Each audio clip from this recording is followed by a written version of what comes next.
araw-araw ganito hindi ka busy. Wish ko lang naman pero hindi talaga nangyayari yon dahil bihirang ang araw na hindi busy talaga dito sa aking trabaho. Kita nyo minsan pag nagbe-break yung shift dito, marami akong ginagawa kasi marami siyang pinapagawa sa akin. Pero ngayon naka-ready na lahat kaya ito na lang yung aking ginagawa. Pero nga ng aking duty, dapat hintayin ko pa si Tanya pero hindi ko na talaga siya naantay dahil naisip ko, meron nga pala akong pakbit na binigay niya kaninang umaga sa akin. So parang hindi ako mapakali at gusto ko na talagang mag-lunch. Iko, bahala ka na talaga Tanya mag-isang mag-lunch dahil natatakam na talaga ako sa binigay mong pakbit.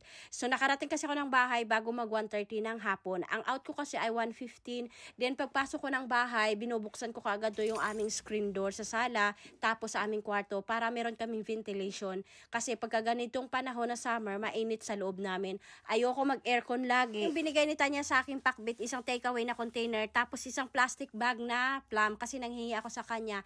Ito naman yung aking tuyo ay galing kay Melanie. May kasama tong mga biscuits. Kaya lang kahapon, pagbigay ko kay Neil, inubos na kaagad niya. Ilang piraso lang yung aking natikman. Iniinit ko yung aking ulam. Inon ko na yung aming dishwasher kasi puno na. Pang 3 days na kasi to iniipon namin. So ito na nga, nag-lunch na ako. Ganito ako pag nag-lunch. Nakataas talaga yung aking paa kasi mas masaya pagka ganitong kumakain. Parang hindi pa nga bumaba yung aking pagkain, sabi ko kay Neil. Pero ito, pagdating niya ng mga 3:30, siguro naidlip lang siya ng mga 30 minutes. Then mga 4 o'clock, ito, nag-start na naman siya magluto ng kanyang lasagna. Ito siya, inuna niya pagluto yung itong ground beef niya. Tapos magkakat siya ng maraming bacon kasi gusto niya ganyan. Marami siyang bacon.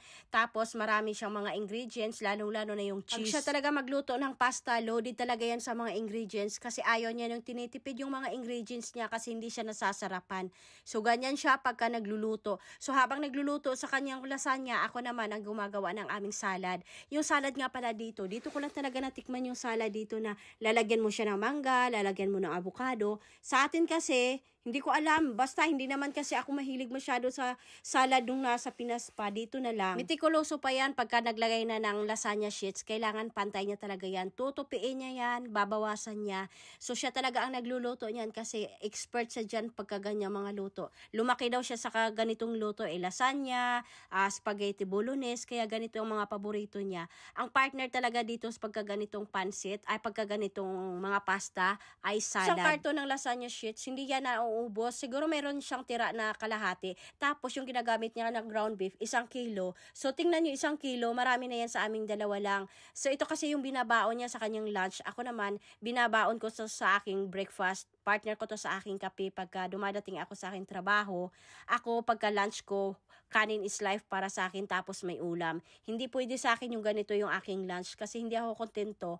Hinahanap-hanap ko talaga yung kanin. Tingnan nyo naman kung paano siya magbudbud ng cheese. Ito yung cheese na parmesan cheese na aming ginagamit. Isang bag yan o isang pack ng parmesan cheese, yan, ibubudbud niya lahat yan. Mayroon pa nga ang konti na natira sa fridge ng luma. Inubos niya pa rin. So, loaded na loaded. Tingnan nyo, napakakapal. Yung lasagna, pagka bagong luto, parang hindi ako nasasarapan. Mas gusto ko siyang kainin, kinabukasan. Alam niyo yun, parang nagsisit na yung mga ingredients niya. Medyo malasa na siya. So, baking time na, niluluto niya to ng mga 40 minutes. So, una, lalagyan niya po muna ng foil. Ibabalot niya ng foil para yung cheese hindi siya masusunog kaagad.